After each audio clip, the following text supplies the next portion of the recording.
Hello, and welcome to another episode of Tuesdays with Tally. This is episode 37, and I'm your host, Brian Tally. The mission and the goal of this podcast is to bring an engaging conversation that will add value to the lives of everyday people. We will inspire, encourage, educate, and tell the stories of some of America's finest men and women in an effort to motivate you to live your life to its fullest potential. Be sure to follow us on social media and on Spotify. The online information and handles are all located on the scrolling ticker at the bottom portion of your screen. Be sure to like and share the program as well. You can also support the program by going to Anchor FM or Spotify and clicking the support button. Folks, let me tell you about Patriot Home Services, a reliable company who stands by their work and comes in on time and on budget. Patriot Home Services is located in the Woodlands, Texas, and offers a wide array of services. Cody Dawson, the owner, is a hands-on contractor who will follow through on your project and will leave you having perhaps the best contracting experience you've ever had. Whether you need home additions, remodels, outdoor patios and kitchens, flooring, painting, and much more, one call does it all. Patriot Home Services, 720-745-2568, or visit them online at patriothomeservicesllc.com. That's patriothomeservicesllc.com. Folks, we have a very special guest joining us on today's program. Derek Sisson is a native Texan and former Marine. He was a member of the Special Operations community who served honorably with 2nd Force Recon. He started his journey into the wine and spirits industry in 2008 as a wine importer. His success in the wine industry led him to start a wine and spirits distribution company, and he founded Texas Top Shelf. Through the years as the CEO of Texas Top Shelf, he learned every aspect of the industry as well as building key relationships. In 2017, Derek made the commitment to create his own brand, MERICA Bourbon. Within a period of 3 years, Sisson built MERICA Bourbon into a national brand that is currently available in 44 states to include Walmart nationwide.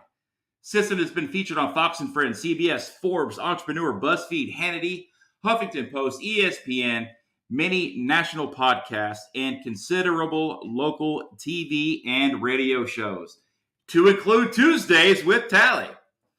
With his experience within the special operations community and life as an entrepreneur, he has proved he has the leadership skills and drive to catapult MERICA Bourbon to the next level of global success. With that, we are honored to be joined by Derek Sisson himself. How are you? Good. I'm doing wonderful. How are you? Hey, man. I'm hanging in there. I think I got a case of the Mondays going on, a little slow going today, but hey, man, I'm hanging in there. And every single time I see MERICA Bourbon, I just want to call it America. Is that okay? Yeah, that's how we say it here in Texas. America. Love it. Love it, man. Love it. Well, listen, man, thanks so much for being on the show today. I think that, we've been friends for quite some time. And, when I reached out to you a couple of weeks back, one thing came to my mind. You're a successful entrepreneur. You are an honorable man, and there's so much value, I think, that you could add to the everyday public. And so by you coming on this show, I think that will really help inspire others to perhaps carry out their dreams as well, with all the valuable, knowledge that you can share with us here today, and perhaps some words of wisdom. So let's get started. You grew up in Texas. What was life like growing up here in Texas?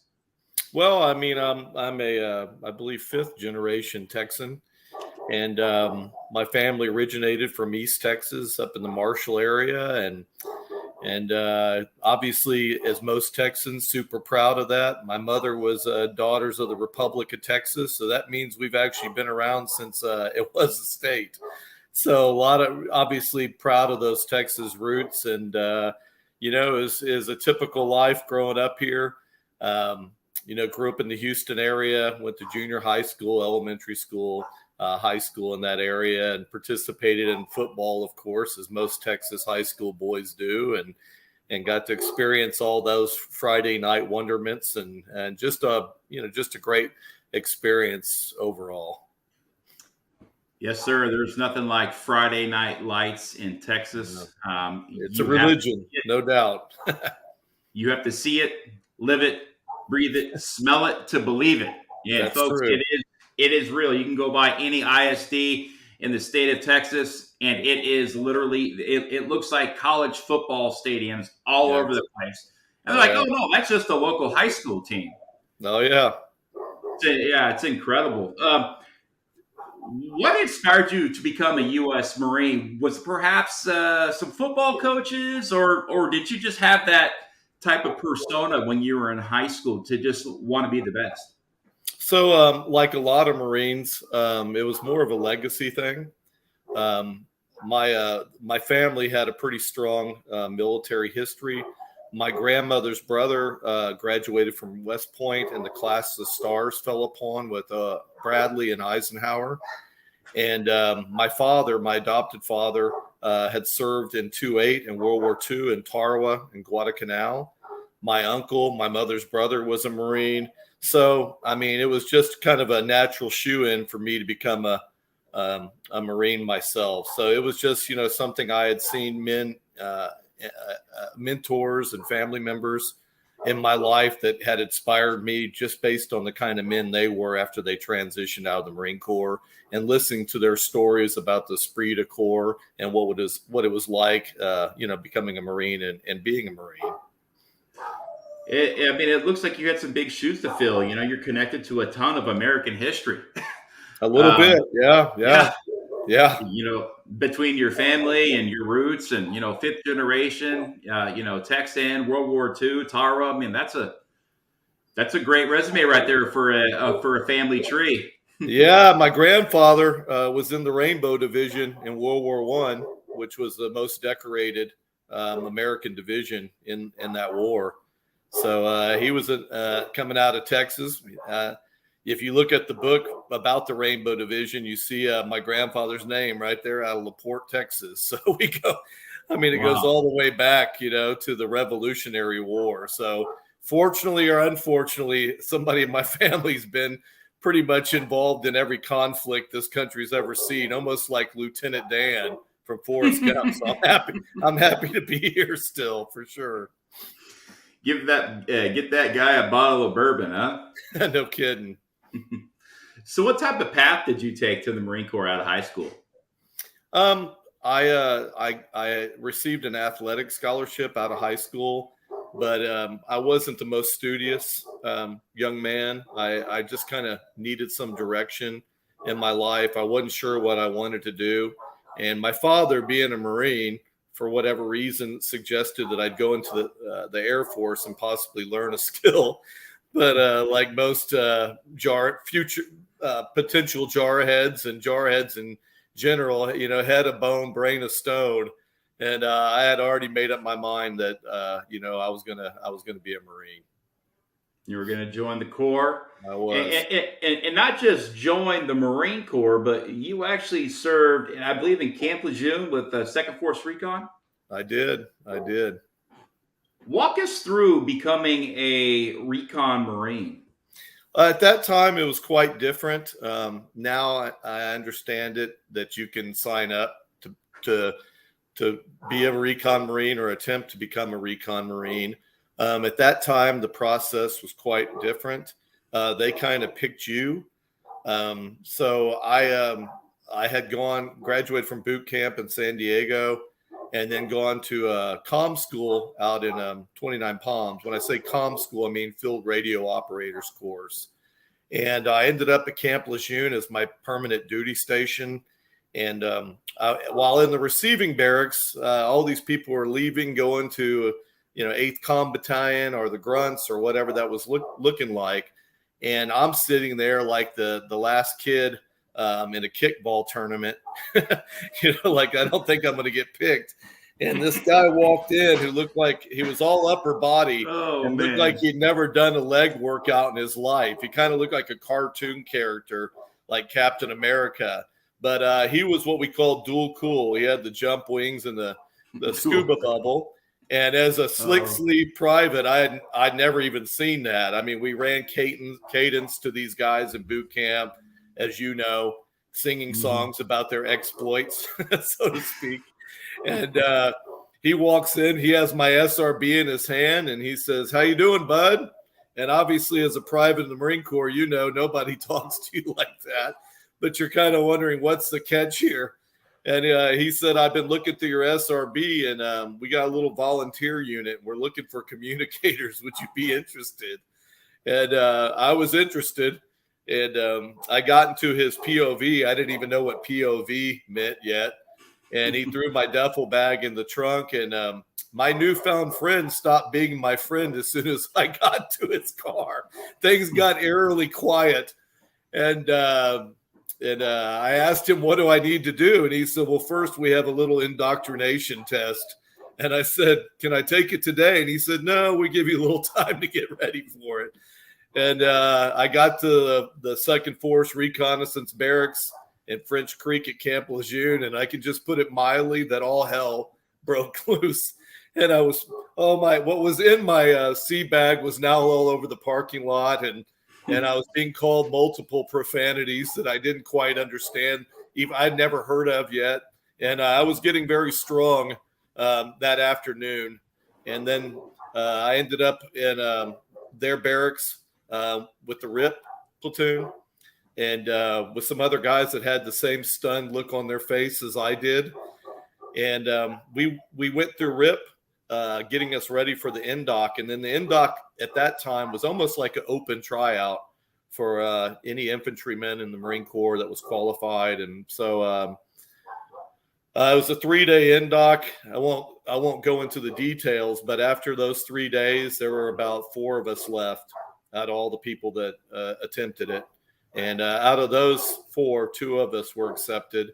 And from there, the journey began. I went to Amphib Recon School to learn to be a basic reconnaissance Marine at Fort Story, Virginia, and then on to airborne school and so forth and so forth on until I actually got put into a platoon and to a team.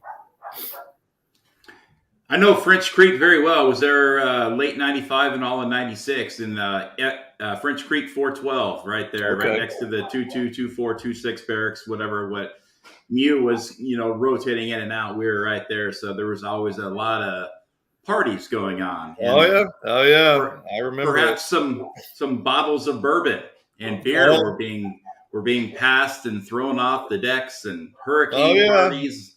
Ain't no party like a barracks party. Yeah, absolutely, man. So yeah, I'm very familiar with French Creek. So we probably crossed paths there actually. What years were you there? Well, I got out before you. I got out 4 years before that. So okay, cool. Yeah, we were still using muskets. So yeah, so you're salty dog. I guess so. It was a while back. I don't think PFCs are in-docking anymore. So yeah, there possibly could have been allegedly a lot of hazing back at that time, but allegedly, who knows? Yeah, that was actually on the news in my unit in '96. Dateline NBC actually came out and they did a story on second air delivery on the gold wing ceremonies and what have you. Yeah, it was second air delivery platoon in. Second LSB BTO company. I think it's right next to you, the Beach and Terminal Operations Company. That's the company I was with. It was. You talking about second LSB? Yeah. They had the red patches? Yep, the red patches. I remember those guys, yeah. So, yeah, that was us. All right, well, cool. So, any proud memories that you can remember when you were in the Marine Corps? Obviously, one I just mentioned, being able to pass the indoctrination test. It was pretty grueling at that time. And actually, the Marine Corps did away with that particular test. Shortly after that, they weren't getting a whole lot of people passing it. When I was in, you still had a lot of the remnants of the Vietnam era guys that were, now gunnery sergeants and so forth. And if I may say so, they really didn't give a fiddler's fart on what happened to us other than, some pretty intense training. So, yeah, I'm blessed to have those guys in my life.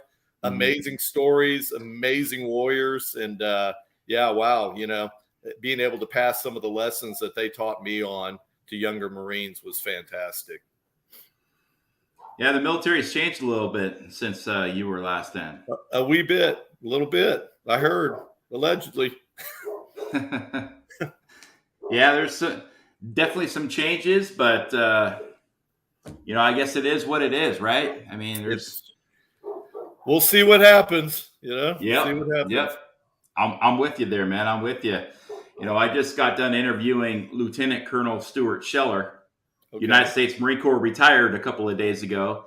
He says, wow. Hey, look, the Corps, we have, great Marines, but the leadership at the highest levels is what's very, worrisome right now. Right. And they're struggling at those levels of the Marine Corps and the Department of Defense as a whole. So he just wrote a book, Crisis of Command, pretty much calling out all these, generals and, folks in the DOD saying, hey guys, look, we got to get our act together, because if we don't, we're not going to be a country anymore. It seems like it seems like it's gotten quite political, no doubt about it, when they're supposed to be training warriors instead of, they need to stay. Yeah, they need to stay apolitical, right? Like, that's right. Nonpartisan. You are war fighters, and you are serving the American people, and you serve under the Constitution of the United States of America. Here is your oath, and go out there and do your duty. Now it's like, absolutely. Like you say, it's all political, and sure. We have no room in the military for that. No, we don't. And that's when the military will start to fail. We cannot have a failed military in this country, because we won't have one if we do. So you get out of the Marine Corps, and you get into the wine and spirits industry. Mm-hmm. How did that happen, Derek? So I, at the time I had transitioned out, obviously there wasn't, a lot of cell phone use or anything like that. And there was certainly no social media. So it was almost when there's a certainly a lot better support system due to some of those factors where, we can keep in touch with our fellow veterans. But at that time, it was almost like you're just, when you get released out of the gates of Camp Lejeune, you're on your own. So like a lot of, veterans at that time, I was just kind of trying to find my place. I went back to school on the GI Bill, and I had a family. I had a child on the way.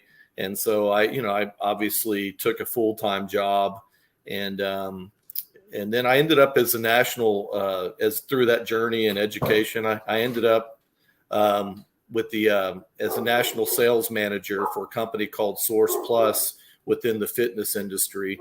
And that allowed me to do quite a bit of travel. And along those travels, part of those travels took me to Italy. And I always kind of loved visiting vineyards and so forth. And some of the vineyards I visited, they were like, I know you're from Texas. We don't have any distribution in the state. Hey, maybe you could help us. And I said, well, what can you pay me? And they said, well, we can pay you in wine. I said, good enough. And turned out I actually found these folks distribution. And I said, maybe I could transition into something doing this full time, because I was doing it part time with my current full-time job. And I got my importer's license, and I managed to make enough money to become an importer. And then that led me to becoming a distributor in the Houston area. I got my distributor's license. I got a warehouse, and I was fortunate enough again to pick up some really good brands. And I had some veteran brands as well, Lead Slingers and Heroes Vodka that I represented. And after about 5 years of that, I felt, after I learned the industry well enough, learned every aspect that I felt that I could at that time of the wine and spirits industry, I went ahead and started my own brand. And that was the launch of MERICA Bourbon. Mm-hmm. So you felt you were in this industry, you kind of learned the ropes a little bit and said, man, I could do this. Yes. I mean, let's work for myself and become an entrepreneur and perhaps do it better. Yeah, I mean, I had made a lot of mistakes along the way as a distributor, and I thought as a brand owner, I could do a lot better. At the same time, through those 5 years, I'd made a lot of connections, and it's certainly a relationship business. So, I mean, oh yeah, absolutely. Yeah, so I'd recommend, just like I did, you crawl, you walk, then you run, right? Mm-hmm. Yeah. So, being in this type of industry, obviously, you need to visit a lot of bars, right? Mm-hmm. And you become friendly with bar owners. How do you start to build those relationships to say get into like sports arenas and stadiums and concert halls and venues? Are you getting your products there yet, or are you just really concentrating on like the high big box stores and bars and restaurants? Yeah, I mean, so far, I mean, we've kind of we started out obviously with the big box stores such as Walmart and Costco. Well, we didn't start out there, but the big liquor chains like in Texas with Specs, because we knew that was a place where we could move cases instead of bottles. Yep. And now we're kind of transitioning more. Now that we have those relationships and those accounts, now we're moving more into the bars and restaurants, as you mentioned. And fortunately, like I said, along with, with the as a distributor, I had built a lot of those relationships with those bar owners at that time, certainly in Texas, because I was delivering to some of the bigger bars on some of the brands that I represented. I could see it already in Minute Maid, the juice box, big old sign out in center field wall, MERICA. I tell you what, that'd be a good thing, and that's one of our goals. We're hopefully, we'll have something like that in this coming year. We get some shooters out there. Yep, get some shooters. Oh yeah, MERICA. Man, I love where you're going with it for sure. You will sell the hell out of those there. I agree with you. And our distillery's right down the street, so people could go after the game and visit Gulf Coast Distillers. So we're literally about 3 miles from the stadium.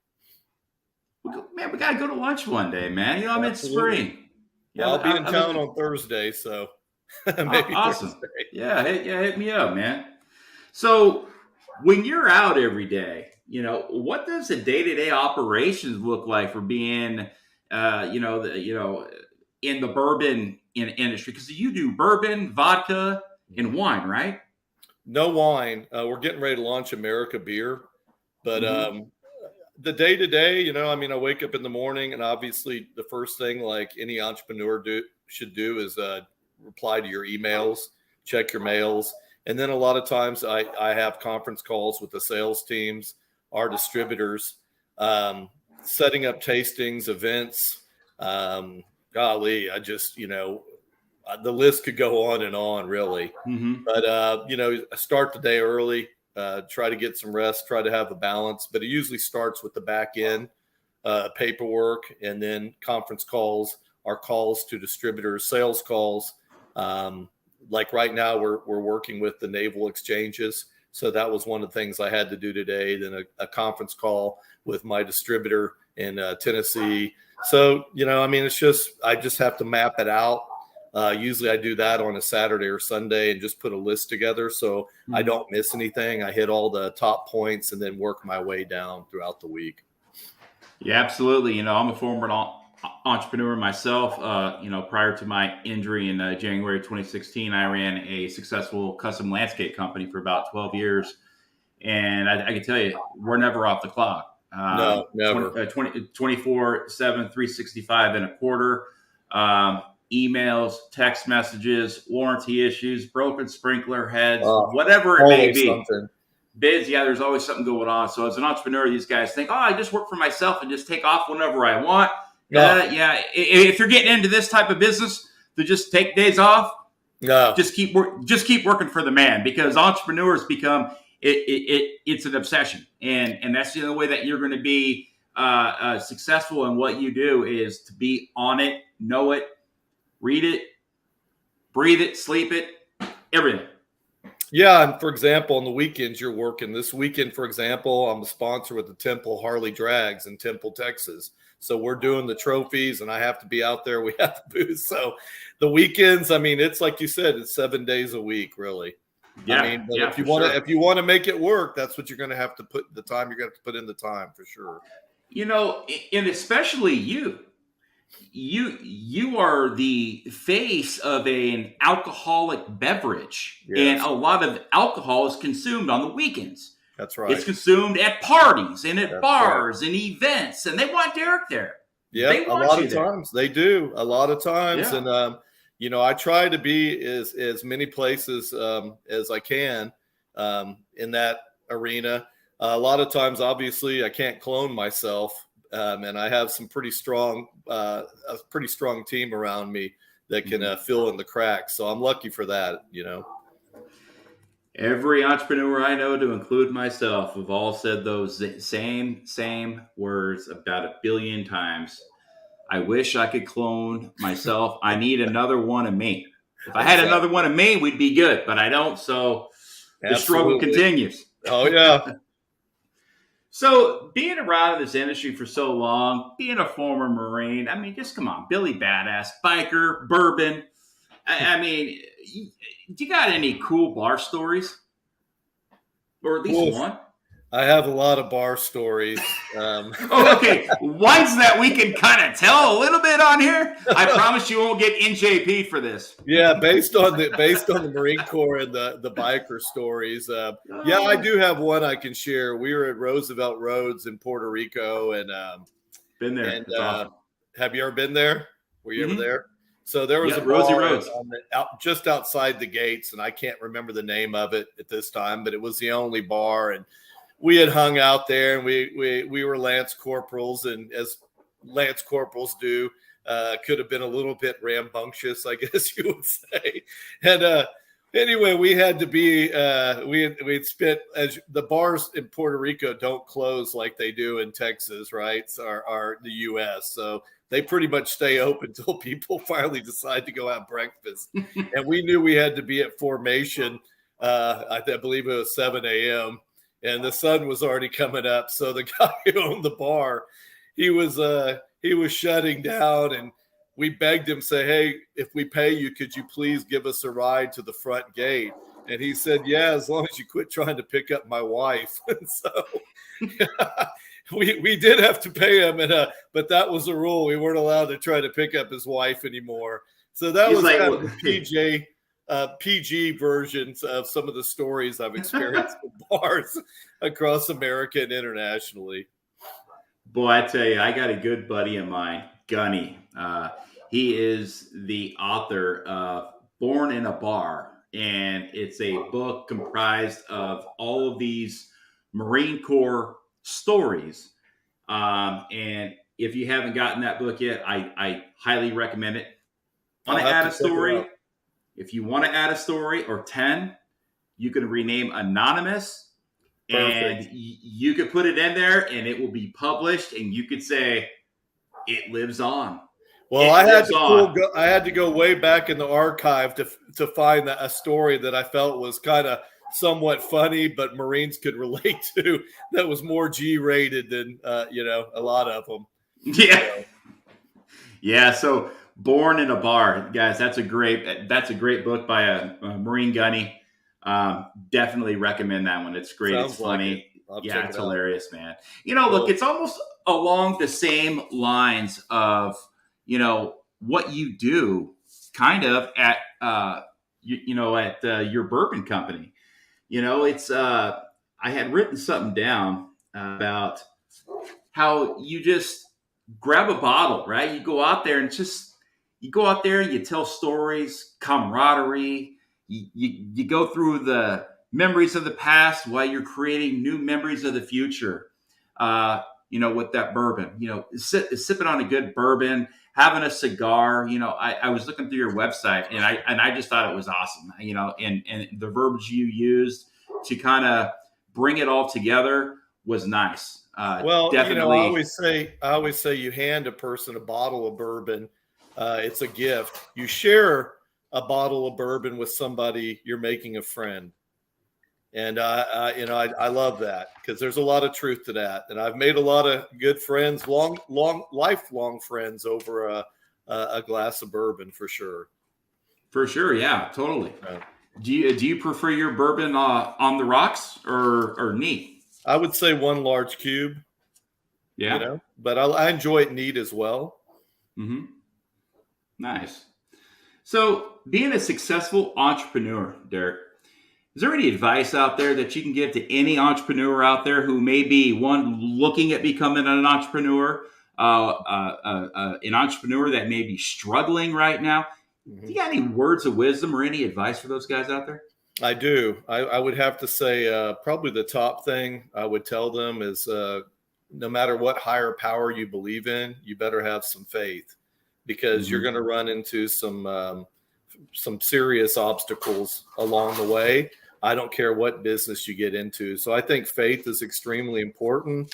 And then, have some savings built up, at least try to have at least 6 months worth of savings built up so you can remain married and stay off the streets for the most part if you have a spouse, and provide for your kids, because, we all have the dream.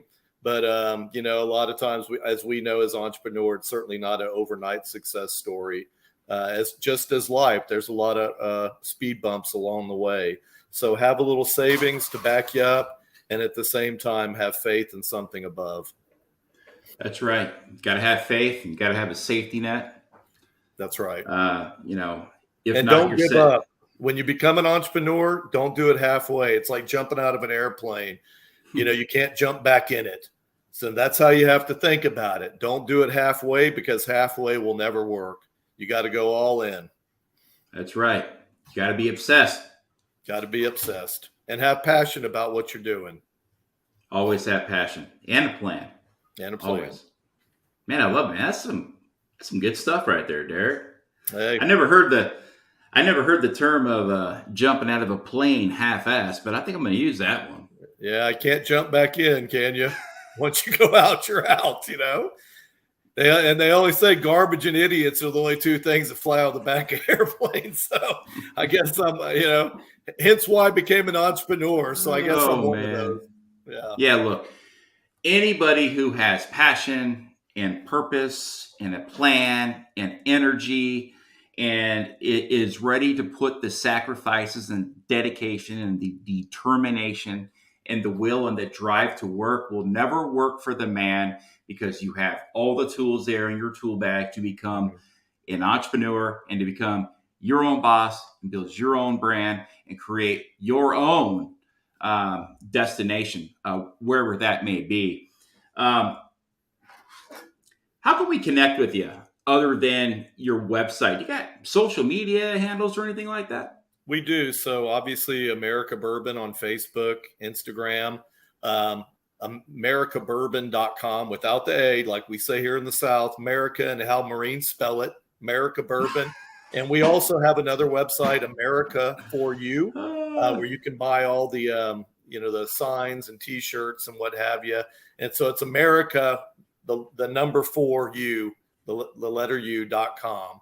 So those are all easy ways to find us out there. That is so rad.